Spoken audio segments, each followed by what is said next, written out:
Atas nama Bapa dan Putra dan Roh Kudus, amin. Shalom. Selamat sore buat saudara sekalian yang baru pertama kali bertemu dengan saya. Selamat bertemu. Saya Romo Daniel Biantoro, Ketua Umum dan pendiri dari Gereja Ortodoks Indonesia. Saya diminta untuk membahas 9 dari pokok-pokok peperangan rohani, dan saya memilih tentang hawa nafsu, lust.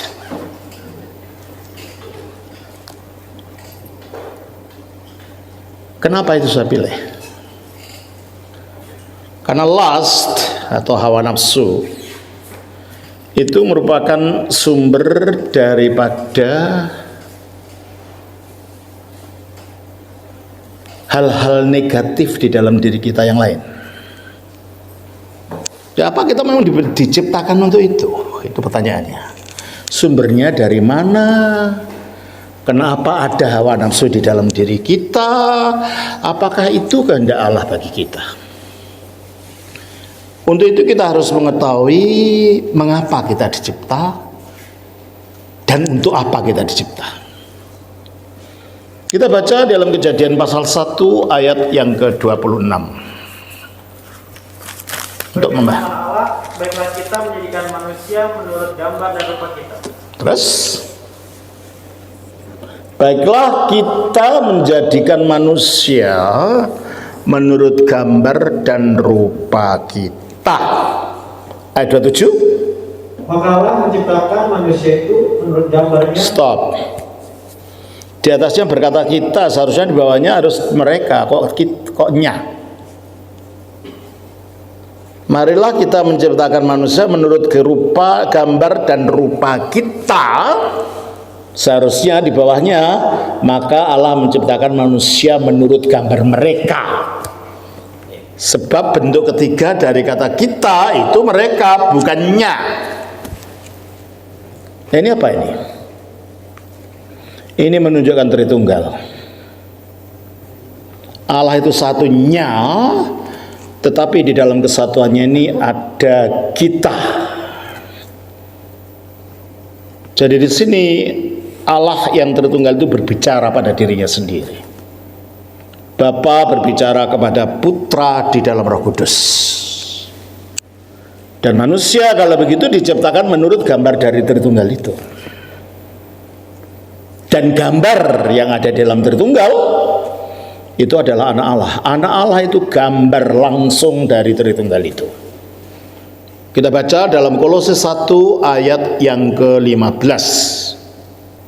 Ia adalah gambar Allah yang tidak kelihatan. Ia adalah gambar Allah yang tidak kelihatan.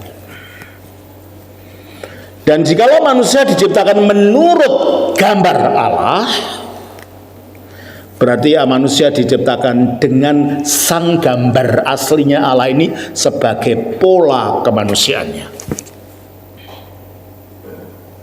Jadi kemudian pola kemanusiaan kita adalah sang anak Allah atau sang firman Allah ini.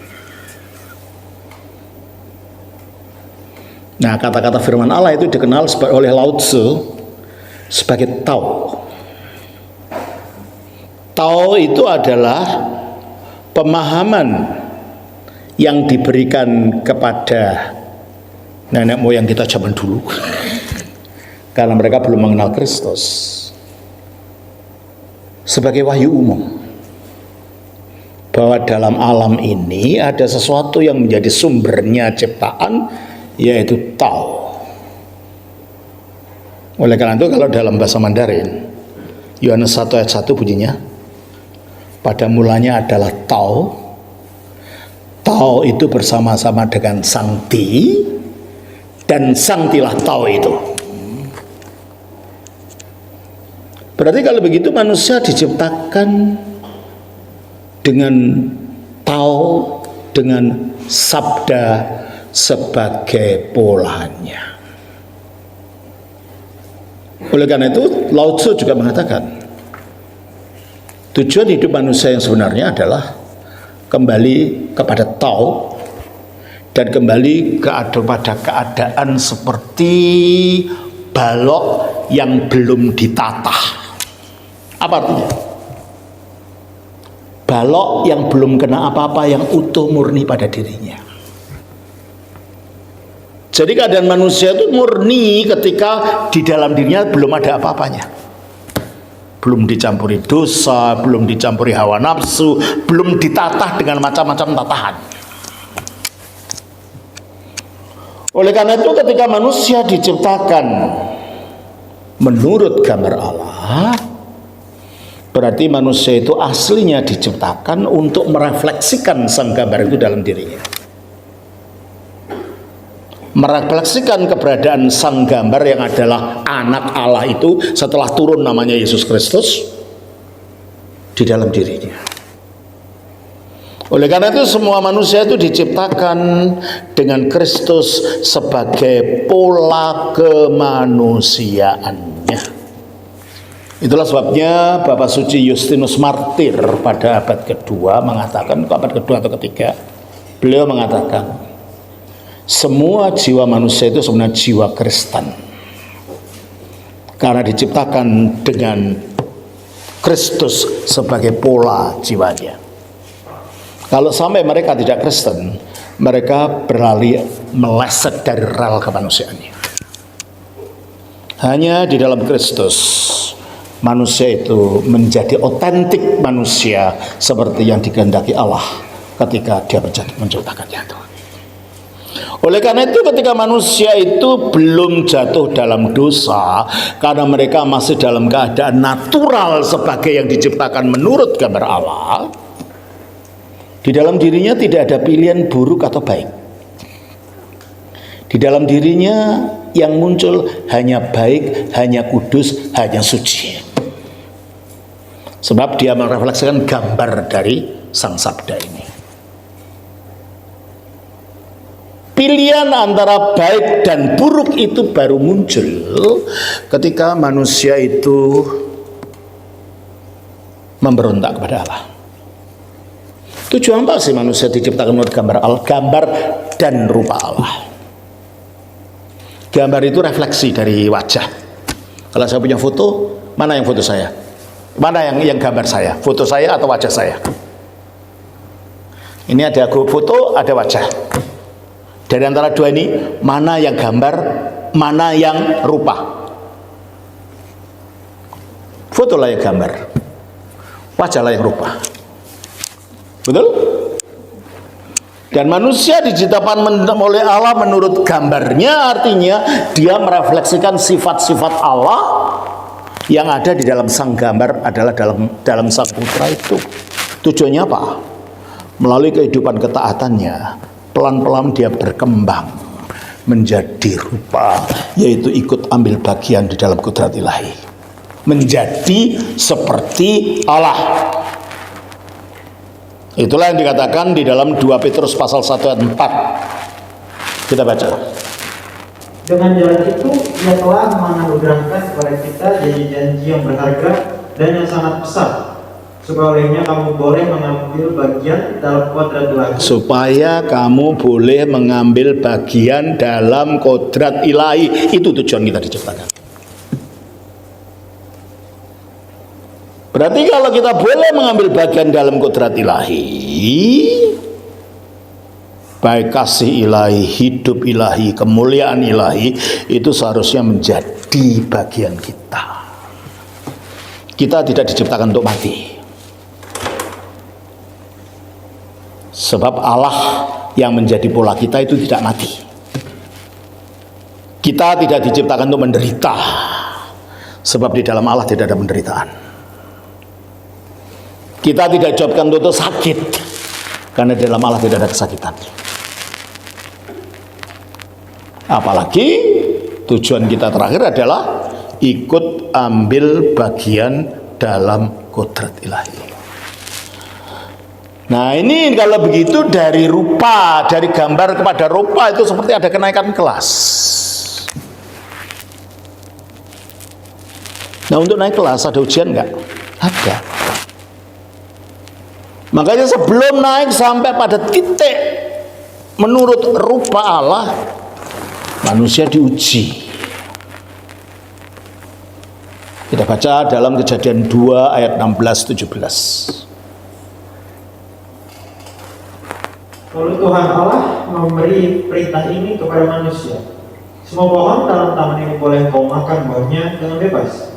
Tetapi pohon pengetahuan tentang yang baik dan yang jahat itu, janganlah kau makan buahnya, sebab pada hari engkau memakannya, pastilah engkau mati. Nah, kalau mereka tidak pernah makan gimana? Ya tidak mati. Berarti kematian itu bukan takdir, bukan ketetapan. Kematian itu adalah kecelakaan dalam sejarah kemanusiaan. Allah tidak menciptakan kita untuk mati. Makanya diingatkan jangan makan loh ya nak. Kalau itu ngomong seorang tua ngomong sama anaknya gitu, awas loh kalau makan kamu mati loh nanti. Jangan main korak loh nak, awas nanti itu kordennya terbakar tuh nanti. Itu peringatan. Berarti sebenarnya kematian itu bukan dikehendaki oleh Allah pada manusia. Hanya kalau mereka memakan buah pengetahuan baik dan jahat. Artinya kalau tadinya ketika mereka manusia masih dalam keadaan murni sebagai yang diciptakan menurut gambar Allah, yang keluar hanya kesucian, yang keluar hanya kebaikan, yang keluar hanya kemuliaan. Sekarang dengan memberontak di dalam dirinya ada dua sekarang. Dia harus milih yang baik dan yang jahat. Ternyata manusia memilih untuk memberontak. Dan akhirnya kematian itu muncul. Yang tadinya tidak diciptakan untuk manusia. Kita baca Kejadian 3 ayat 6. Perempuan itu melihat bahwa buah pohon itu baik untuk dimakan dan sedap kelihatannya. Bagi pula pohon itu menarik hati, karena memberi pengertian. Lalu ia mengambil dari buahnya. Bagi pula pohon itu menarik hati karena memberi pengertian. Lalu ia mengambil dari buahnya dan dimakannya dan diberikannya juga kepada suaminya yang bersama-sama. Loh kok nggak langsung mati Romo? Enggak. Tapi benih kematian sudah masuk. Ayat 19. Dengan berpeluh engkau akan mencari makananmu sampai engkau kembali lagi menjadi tanah. Sebab dari situlah engkau diambil, sebab engkau debu dan engkau akan kembali menjadi. Berarti kalau tadinya manusia diambil dari tanah, diembusi nafas hidup, tujuannya untuk mencapai derajat menurut rupa, naik, sekarang menukik kembali. Kamu dari tanah kembali menjadi tanah. Jadi kematian itu adalah sesuatu yang sebenarnya tidak dikehendaki oleh Allah dan sebenarnya tidak dikehendaki oleh manusia juga. Di dalam budaya apa saja, kalau ada kematian dalam keluarga, tidak mungkin orang lalu teriak-teriak bersenang-senang, oh papaku mati, hore. Dikira orang gila itu. Tapi kalau ada bayi lahir, semua tersenyum selamat ya telah kelahiran anak, menunjukkan apa? Manusia tidak suka dengan kematian. Manusia suka dengan kehidupan. Apalagi di dalam tradisi Tionghoa lama, kalau ada orang mati ditangisi sampai berapa minggu? 1 minggu ya itu ya. Panggil orang untuk nangisi itu, pakai putih-putih di sekitar peti mati itu, nangis itu, menunjukkan tanda apa? Uhau, tanda berbakti kepada orang tuanya ini, ya kan? Dan itu tanda bahwa kematian memang tidak disenangi oleh manusia. Berarti kalau gitu kematian memang bukan diciptakan untuk manusia. Nah, tetapi dengan munculnya kematian ini, apa penyebabnya? Penyebabnya karena ketidaktaatannya manusia terputus dari Allah, sehingga manusia terputus dari hidupnya Allah yang menyebabkan rohnya bisa memberikan kekekalan pada tubuh. Karena terputus dari hidupnya Allah, hilang kuasa itu. Efesus 4 ayat 18, sayang terjemahan LAI tidak jelas ya. Saya baca dalam bahasa aslinya, tolong bacakan. 4 ayat 18. Dan pengertian yang gelap jauh dari hidup persekutuan dengan Nah, Allah. ini salah terjemahan ini. Kata-kata jauh dari persekutuan itu tidak ada dalam bahasa aslinya. Coba saya baca dalam bahasa aslinya begini. Ya, sebentar. Eskotomeni tidiania ondes. Dengan anganannya tergelapkan. Apilotriomeni.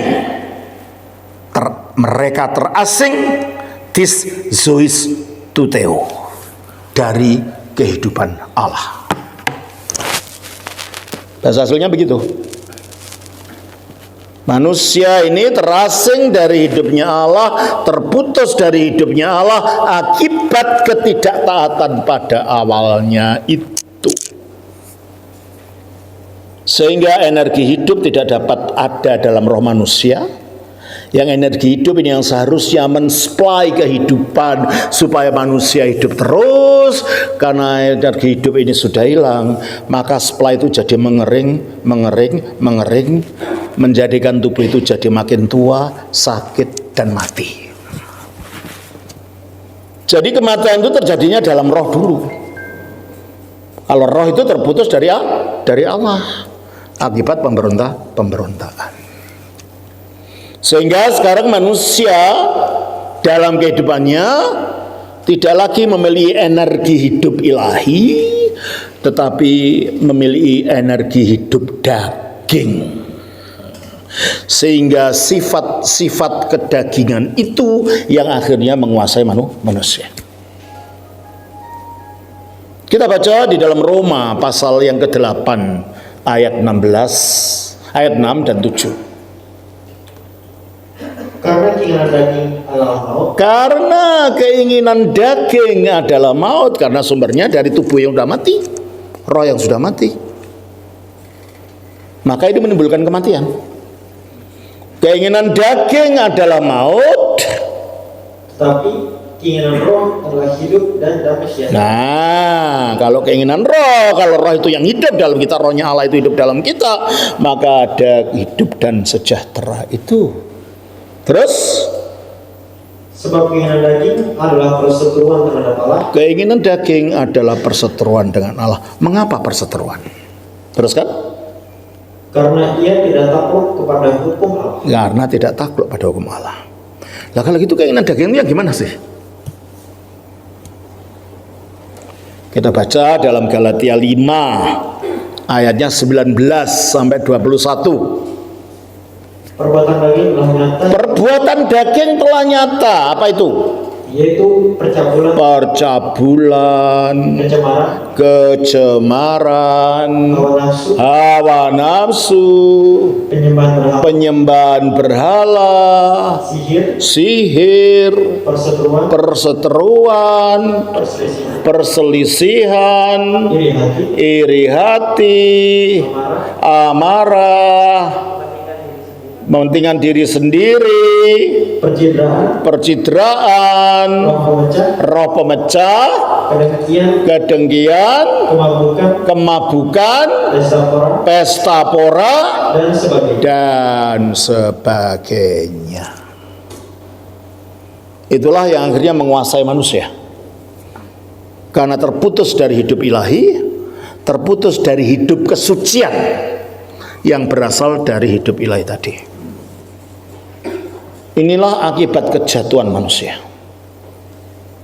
Kita dikuasai oleh sifat kedagingan, dan sifat kedagingan inilah yang disebut manusia lama dari kacamata kalau kita sudah percaya pada Kristus. Dan manusia lama inilah dikuasai oleh hawa nafsu dan keinginannya tadi, yang kalau kita percaya pada Kristus itu harus disalibkan. Galatia 5 ayat 24. Barang siapa menjadi mirip Yesus, ia telah menyalibkan daging dengan segala hawa nafsu dan keinginannya. Ini itu.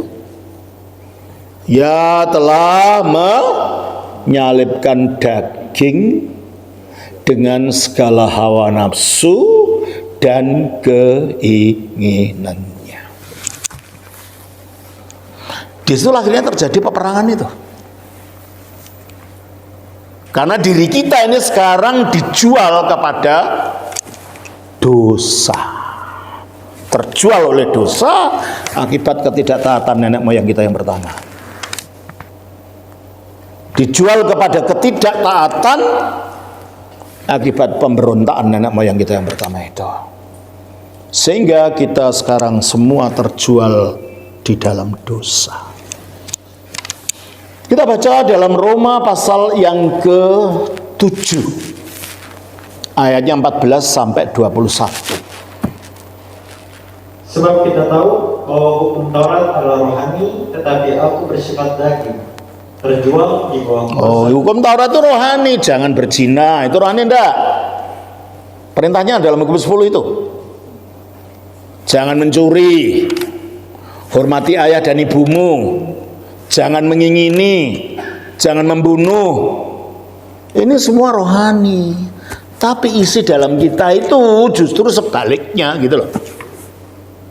Hukum Taurat itu rohani, aku yang terjual di bawah dosa dengan keinginan-keinginan yang sudah kita tuliskan, kita baca tadi. Baca lagi itu. Sebab kita tahu bahwa hukum Taurat adalah rohani. Hukum Taurat rohani, tetapi aku bersifat daging. Aku bersifat daging. Kenapa? Jatuh tadi. Aku bersifat daging, terus terjual di bawah kuasa. Terjual di bawah kuasa dosa.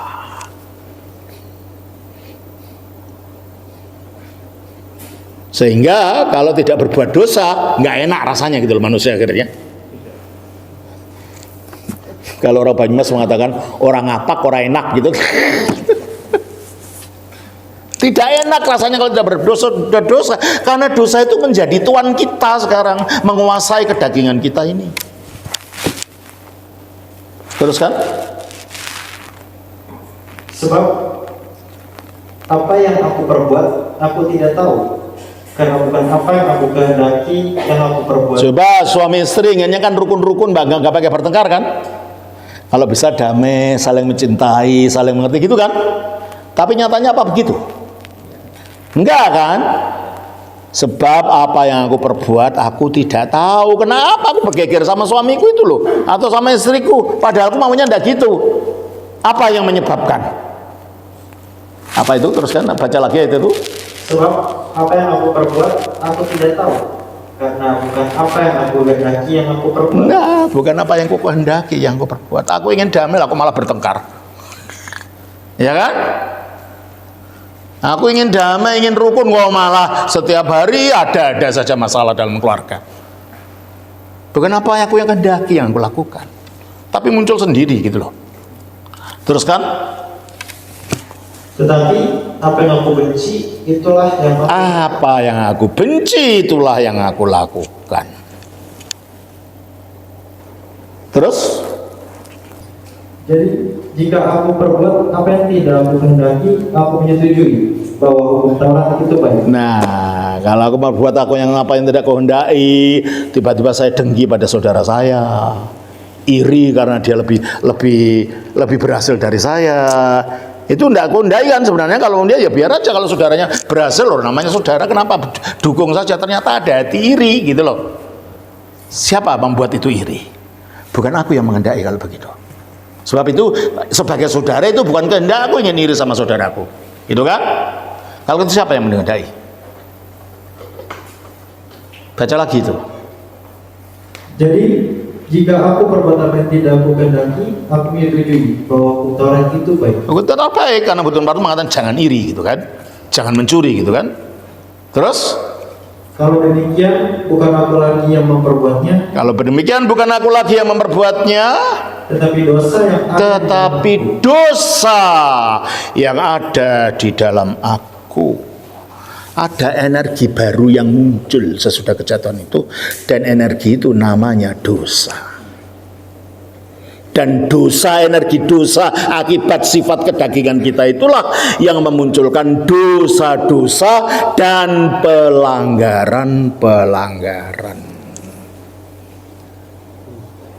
Jadi dalam diri kita itu ada energi negatif yang memunculkan dosa-dosa dan pelanggaran-pelanggaran hawa nafsu dan keinginan-keinginan jahat itu. Teruskan. Sebab aku tahu bahwa di dalam aku, yaitu di dalam aku sebagai manusia. Dalam bahasa aslinya di dalam aku, di dalam dagingku, maksudnya dalam sifat dagingnya itu apa? Tidak ada sesuatu yang baik. Tidak ada sesuatu yang baik. Karena daging itu melawan kehendak Allah. Daging itu sifatnya yang telah kita baca tadi. Mana itu baik? Satu pun tidak ada yang baik. Nah, itulah sumbernya hawa nafsu tadi. Terus Sebab kehendak memang ada dalam. kehendak sih untuk berbuat baik sih ada. Semua orang ingin baik kan. Saudara ingin rukun, suami istri ingin rukun, anak-anak dan papanya, orang tuanya ingin damai. Kalau bisa anaknya tunduk pada papanya gitu kan, pada orang tuanya, kita taat pada orang tuanya gitu kan. Tapi nyatanya kan tidak selalu begitu. Pemberontakan terjadi, ketidakrukunan, pertengkaran terjadi gitu kan akhirnya nyatanya. Terus? Tetapi bukan hal berbuat apa yang baik. Nah, yang kau hendaki bukan yang buruk.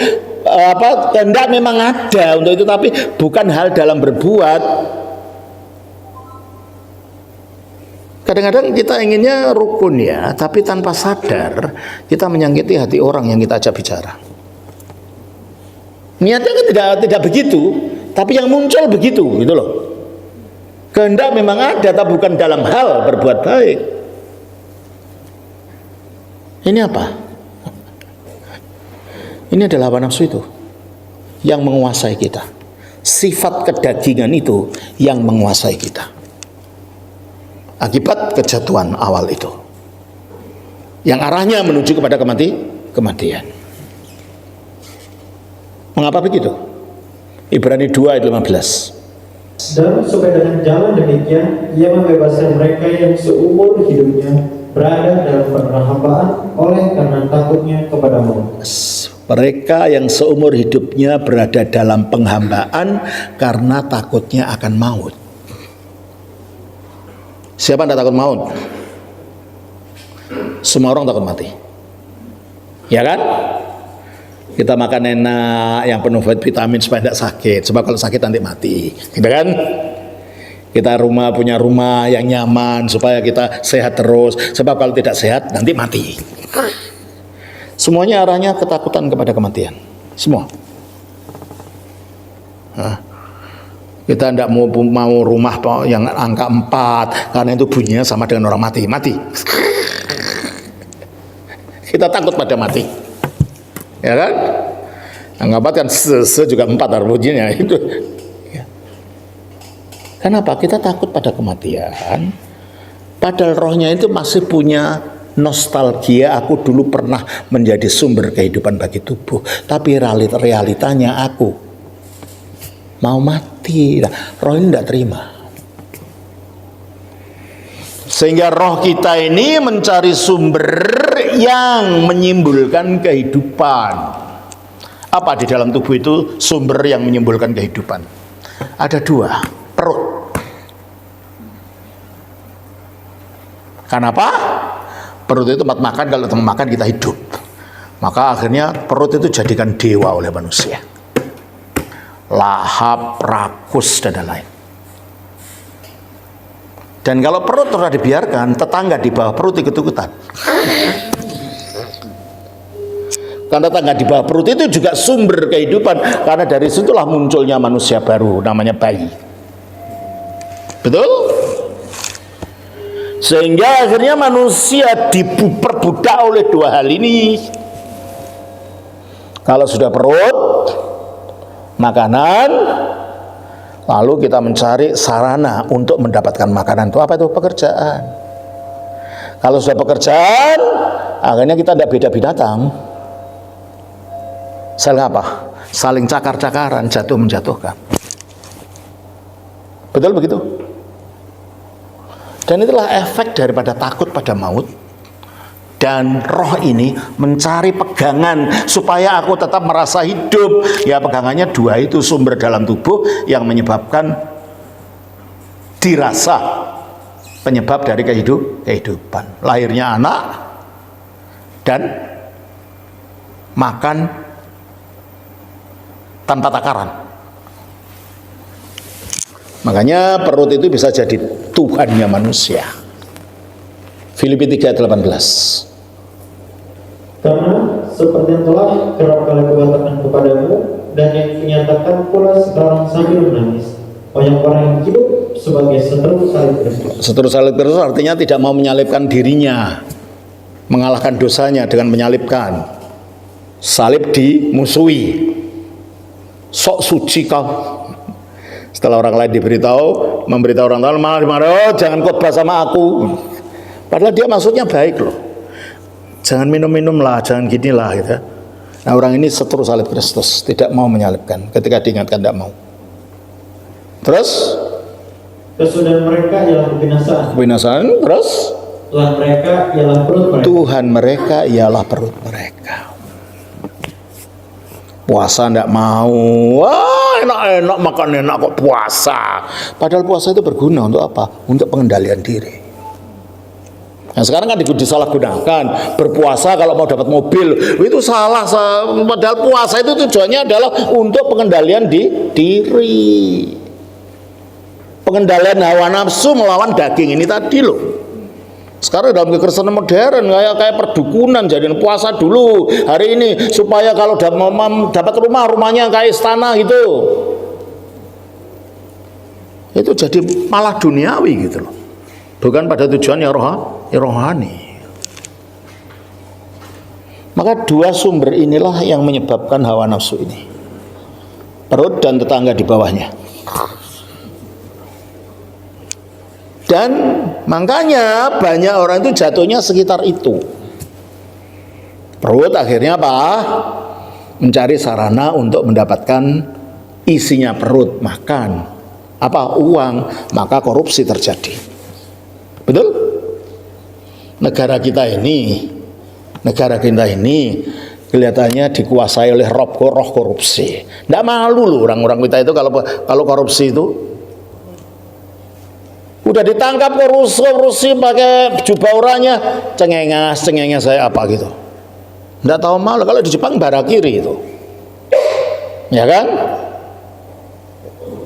Presiden Cina siapa yang namanya lupa saya namanya.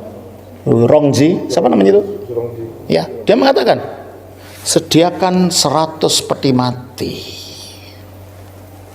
kepadaku. Yang 999 aku berikan untuk koruptor, untuk dibunuh. Yang satu untuk diriku sendiri. Ada pemimpin Indonesia mengatakan begitu? Tidak ada. Sebab yang membuat hukum ya orangnya koruptor itu semua. Dan apa yang terjadi di Cina? Setelah para pemimpinnya berani begitu, betul-betul memiskinkan dan membabat para koruptor, dalam waktu berapa tahun itu Cina akhirnya menjadi melejit. Sekarang malah kan Amerika ketakutan sama Cina. Kenapa? Ya karena ini koruptor dihancurkan. Indonesia enggak. Belum berani mengatakan. Belum berani untuk menghabisi koruptor demi untuk tujuan kehidupan yang lebih baik dari negara ini.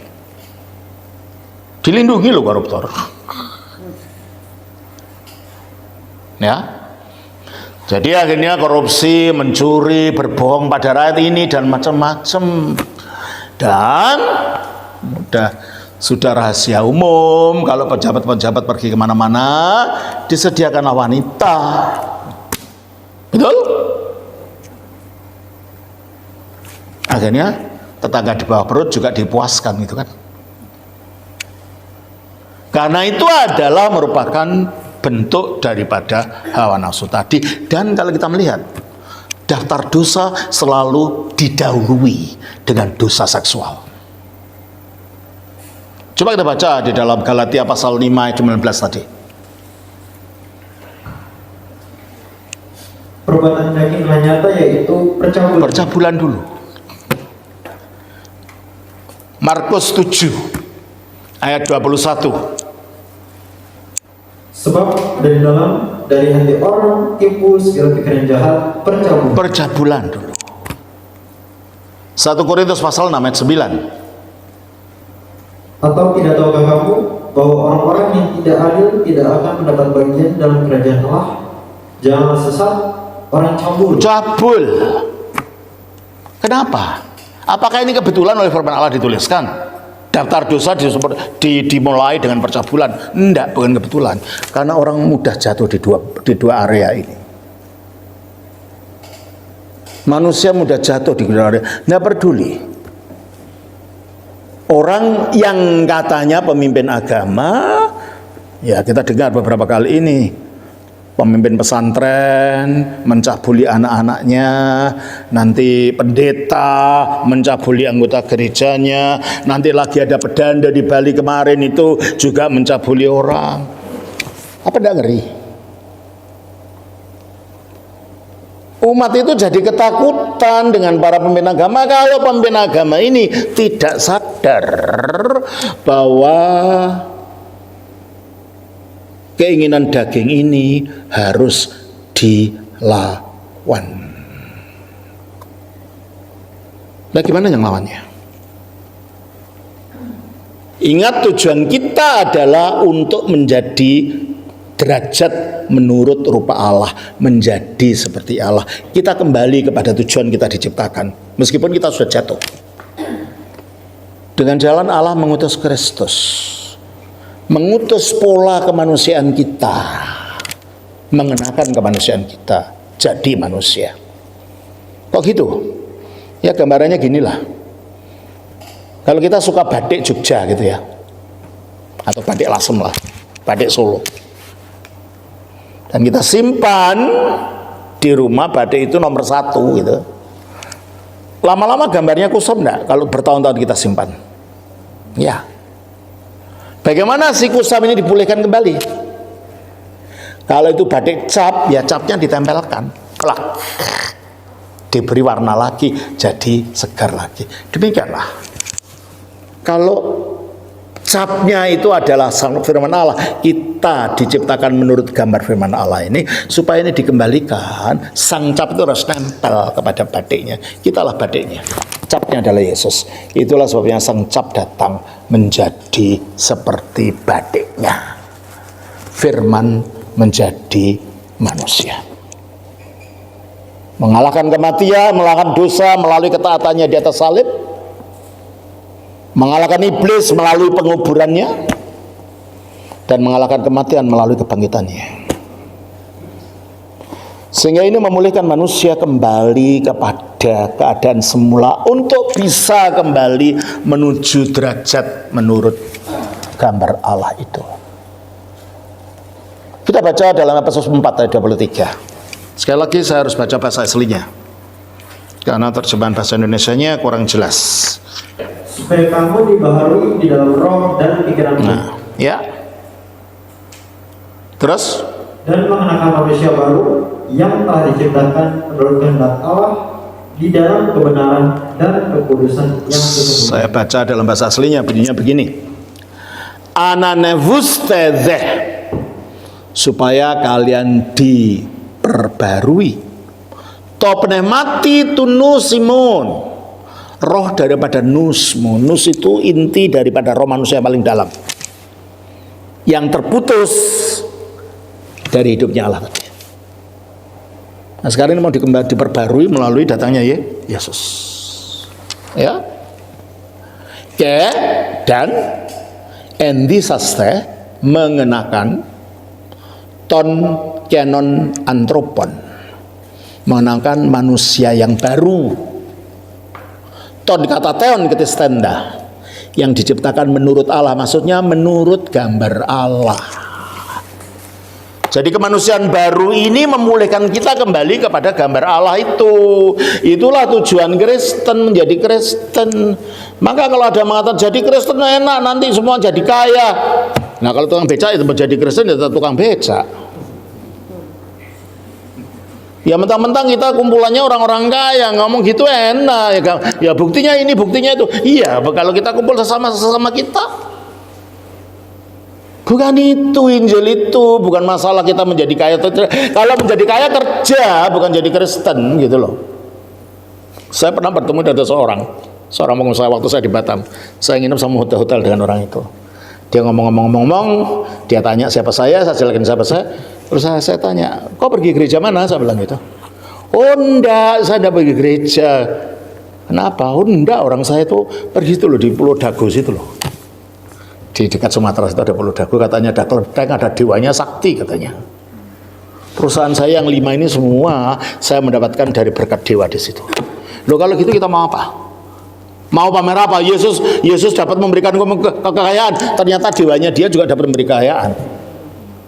Bedanya apa terus? Teologi kemakmuran itu menghancurkan orang.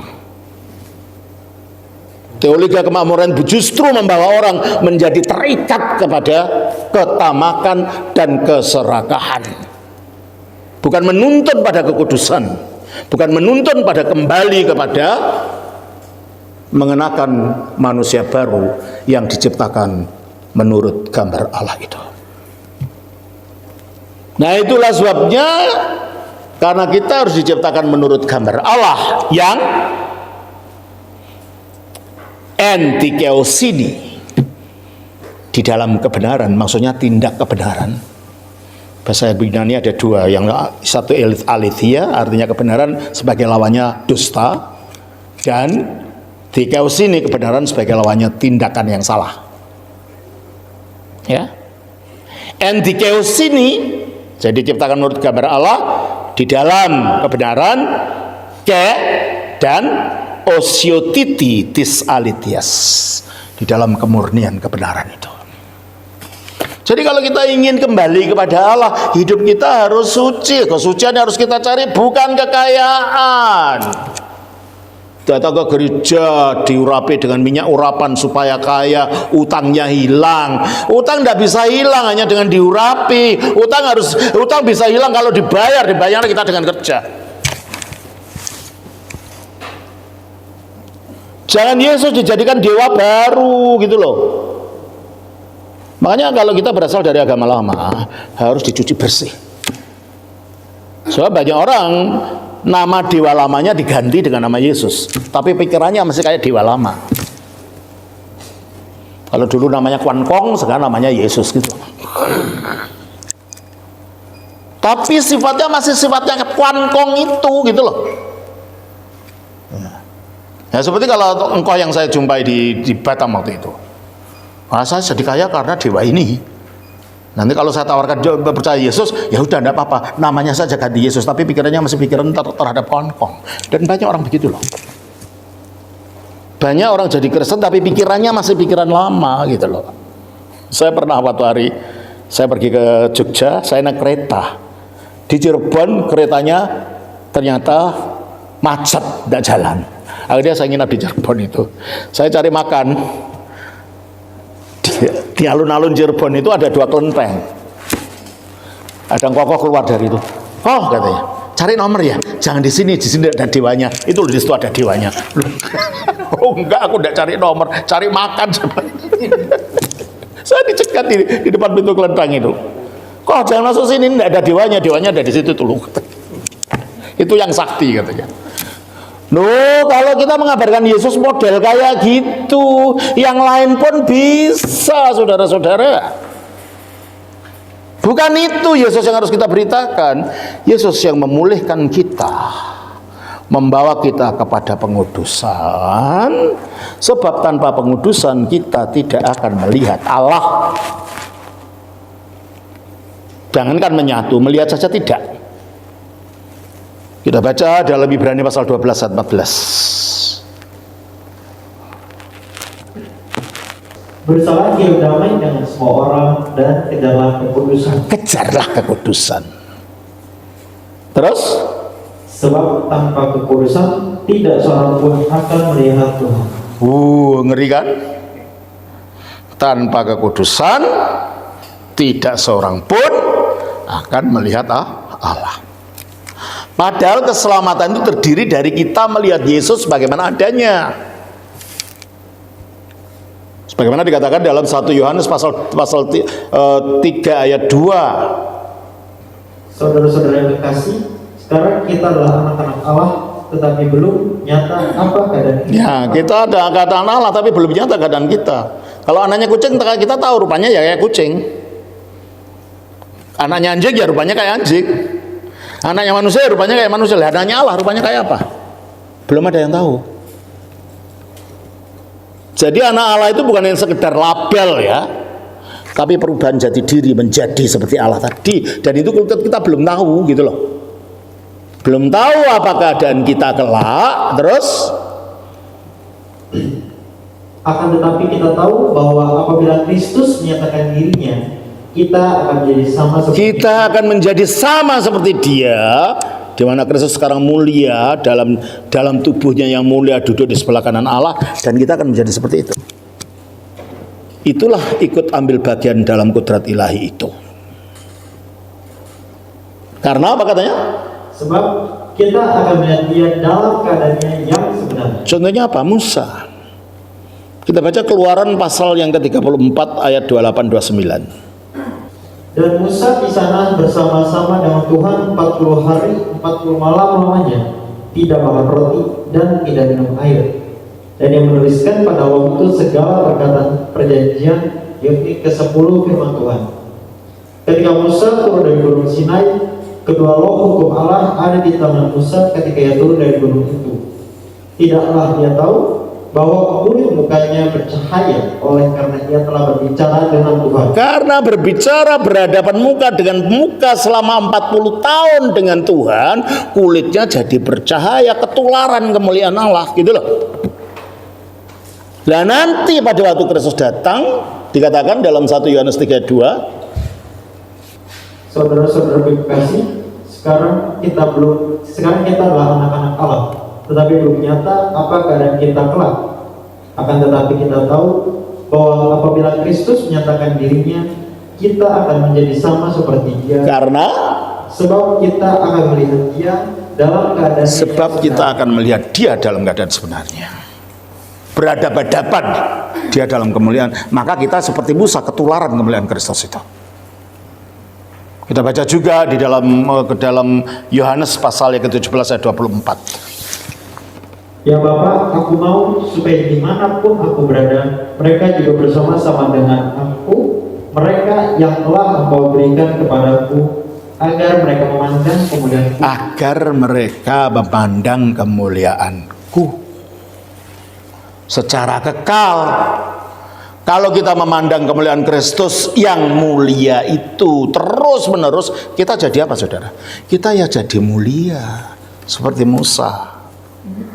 Maka dikatakan dalam Matius 13 ayat 43, pada waktu itulah orang-orang benar akan bercahaya seperti matahari dalam kerajaan Bapa mereka. Karena apa? Karena berhadapan dengan Kristus, memandang kemuliaan Kristus. Karena melihat Kristus dalam keadaannya yang sebenarnya.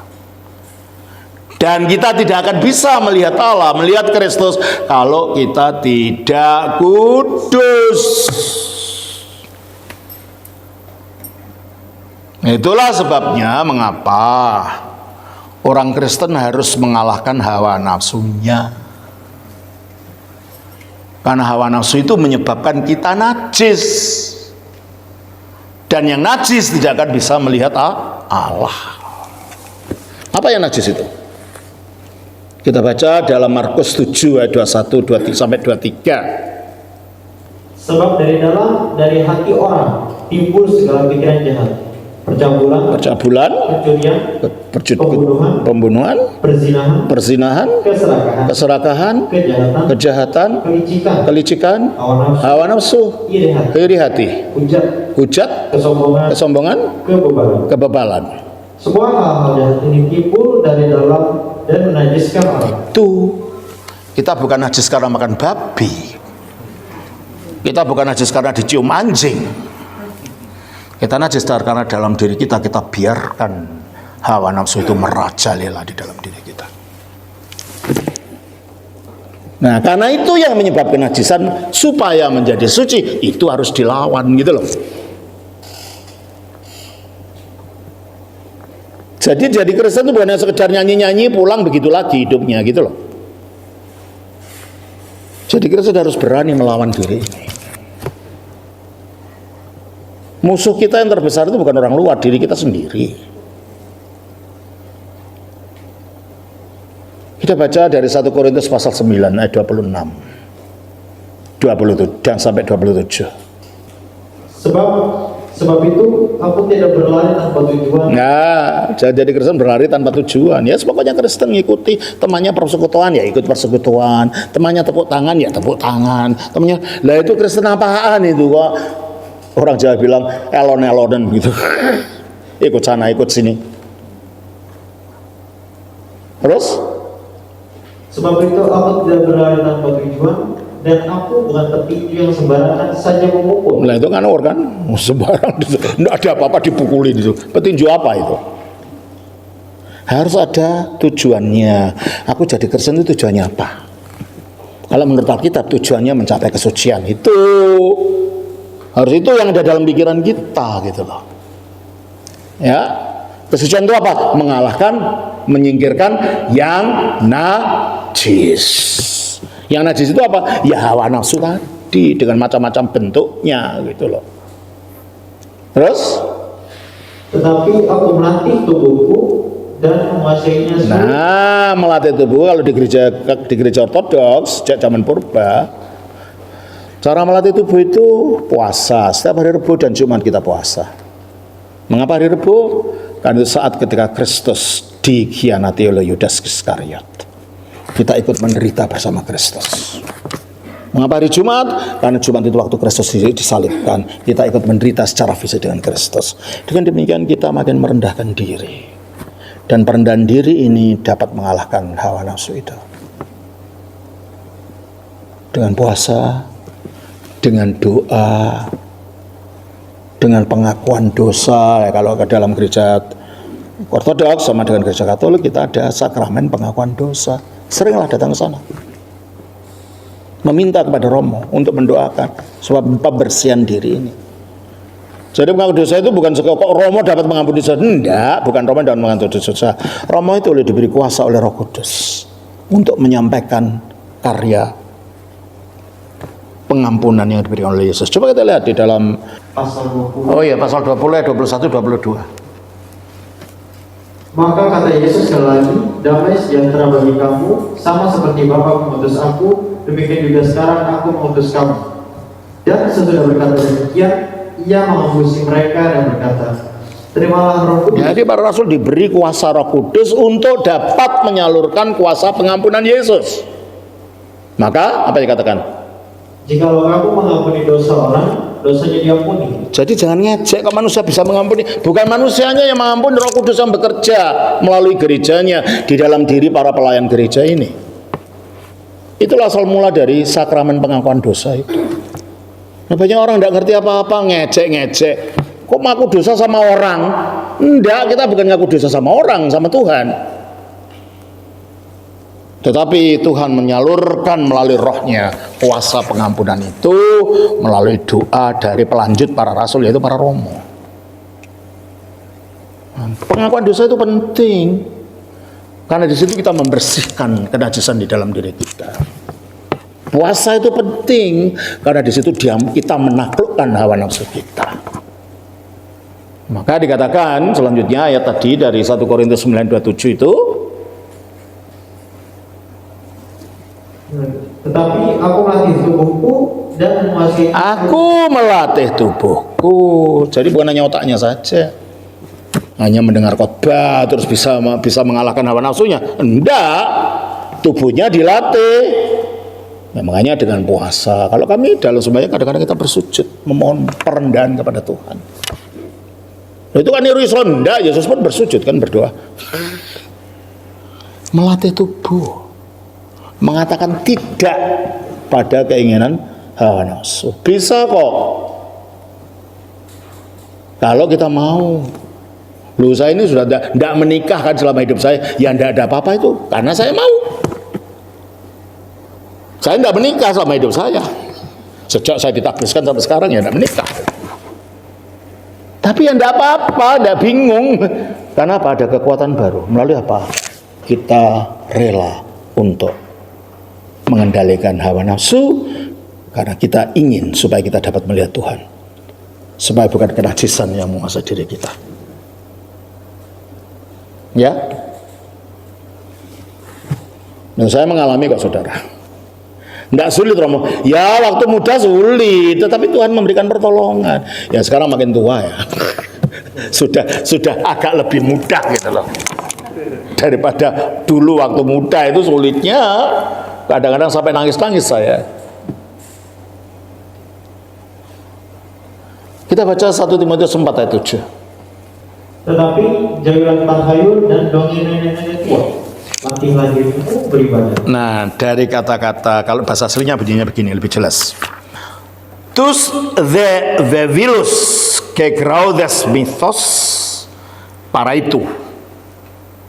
Jauhilah mitos itu apa dongeng-dongeng nenek tua dan mitos-mitos.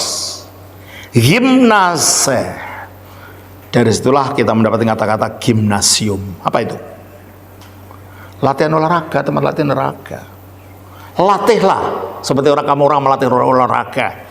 Gimnase the self-ton. Berolahragalah kalian itu.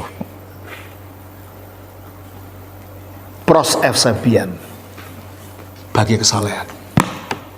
Ternyata kesalehan itu harus dilatih. Latihnya apa? Hidup doa yang konsisten.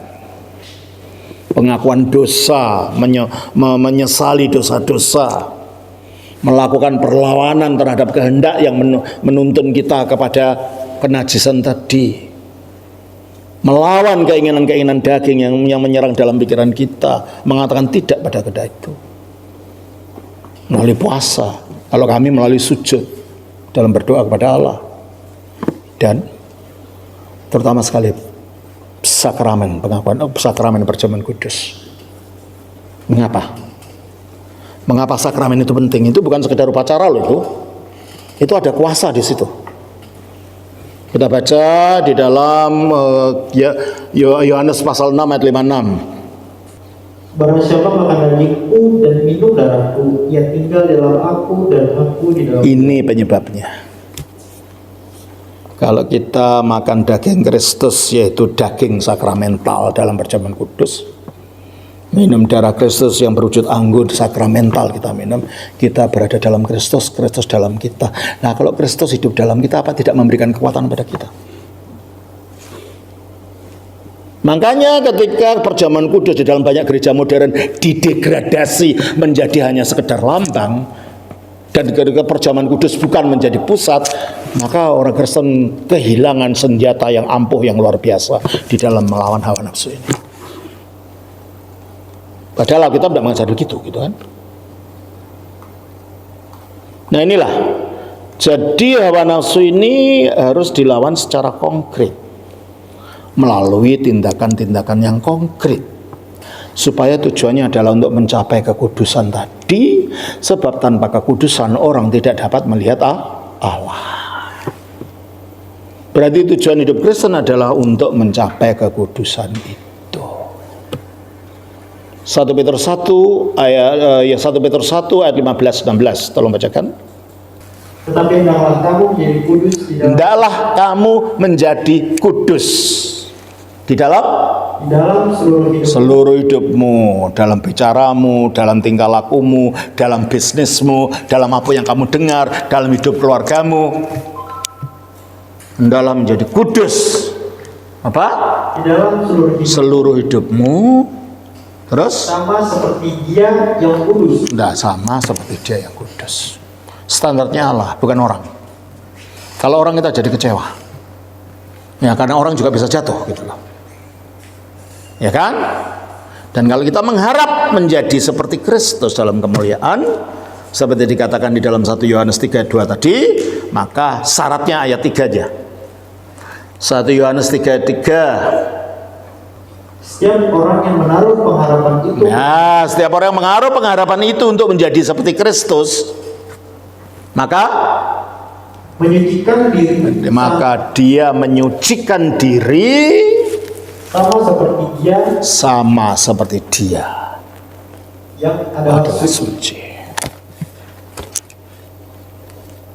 Jadi menjadi Kristen itu tidak sekedar menjadi orang menyenangkan, orang sopan, orang baik, tapi menjadi orang kudus. Panggilan kita adalah menjadi orang-orang kudus. Orang baik, orang sopan, orang menyenangkan, belum tentu orang kudus. Ateis pun bisa. Tapi kalau orang kudus itu pasti baik, sopan, penuh cinta kasih. Dan panggilan kita adalah menjadi orang kudus. Menjadi kudus seperti Kristus yang adalah kudus. 2 Korintus pasal 7 ayat 1. Saudara-saudara yang kekasih, karena kita sekarang memiliki janji-janji itu, marilah kita menyucikan diri. Marilah kita menyucikan diri kita dari semua pencemaran jasmani. Dari semua pencemaran jasmani, yaitu dosa-dosa yang kita lakukan dengan tubuh kita. Dengan tangan, suka ngamplungi istrinya, yaitu itu dosa dengan tangan. Dengan kaki, suka nyepak-nyepak anjing di rumahnya tanpa sebab, itu marah-marah. Dengan telinganya mendengarkan gosip-gosip. Dengan tubuhnya melakukan perzinahan. Itu adalah kekotoran jasmani. Marilah kita menyucikan diri kita dari apa tadi? Pencemaran jasmani dan rohani. Apa pencemaran rohani? Keraguan-raguan, ketiadaan iman, gampang putus asa, suka ke dukun, minta tolong kepada peramal ini, peramal itu semua hal rohani. Kita harus bersih dari itu. Terus? Dan dengan demikian menyempurnakan kekudusan kita. Dan dengan demikian menyempurnakan kekudusan kita. Nah, sayang gereja modern sudah lupa pesan-pesan ini. Orang Kristen modern diajar justru menjadi serakah dengan teologi kemakmuran itu. Itu tidak menuntun kepada kesucian, menuntun kepada dosa, menuntun cinta akan uang, menuntun kepada keserakahan. Dan itu ajaran sesat. Ketika arahnya bukan membawa manusia kepada kekudusan, itu ajaran sesat. Hati-hati.